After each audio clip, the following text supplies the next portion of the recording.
ഇന്ന് ഞങ്ങൾ പാപ്പൻ വായോരമ്മ ദീപാവലി മിഠായി കഴിച്ചു. എല്ലാവർക്കും ദീപാവലി ആശംസകൾ. ഇന്ന് നമ്മൾ മേടിച്ചത് നമുക്ക് ഇതിലുള്ള പലഹാരങ്ങളൊക്കെ നിങ്ങൾക്ക് ഇഷ്ടമായിരുന്നെങ്കിൽ നിങ്ങൾ കമന്റിലൂടെ പറയേണ്ടതാണ്. നമുക്ക് അൺബോക്സ് ചെയ്യാം. നമുക്ക് തുറന്നു നോക്കാം. നിങ്ങൾക്ക് ഇഷ്ടമുള്ള എല്ലാ മിഠായികളും ഇതിലുണ്ടാവും. ഇതിന്റെ വേറെ എന്താണെന്ന് വെച്ചല്ല ഹലുവ മിഠായി ഇതുണ്ടാക്കിയല്ല കേട്ടോ. നിങ്ങൾക്കറിയാതെ തന്നെ പേര് കമന്റിലൂടെ പറയണം. ഇതിന്റെയും ഒന്നിക്കല്ല. ഇതിന്റെ പേര് പറയണ്ട, ഞങ്ങളെല്ലാം തിന്നാലല്ലേ. ഇതിന്റെ പേര് ലഡു തന്നെ, അല്ലാതെ പേരൊന്നും മാറില്ല കേട്ടോ.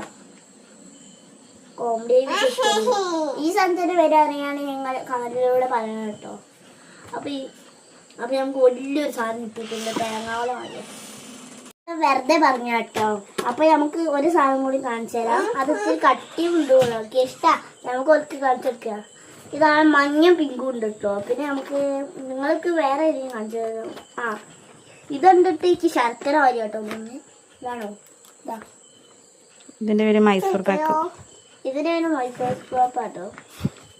ഇതിന്റെ ഒരിക്കല ഇതിലുള്ള പേരുണ്ടോ? നിങ്ങൾക്ക് ഇതിന്റെ എല്ലാത്തിന്റെ പേരറിയാമെങ്കിൽ കമന്റിലൂടെ ഒന്ന് പറയേണ്ടതാണ്. പ്രത്യേകിച്ച് പറയണ്ടല്ലോ, ലൈക്കും സബ്ബൊക്കെ ചെയ്യാതെ. ടേസ്റ്റ് ഉണ്ടോ കേട്ടിട്ടെ? നല്ല ഇഷ്ടമുണ്ടോ? ഈ സാധനം സ്പോഞ്ച് കാര്യമായിട്ട് ഇത് വായിൽ പോയാൽ ഏത് ഷോപ്പിൽ ഇത് ഉണ്ടാവും. ഇത് നിങ്ങൾക്ക് കാണിച്ചു തരാത്തൊരു സാധനം കിട്ടോ. ഈ സാധനം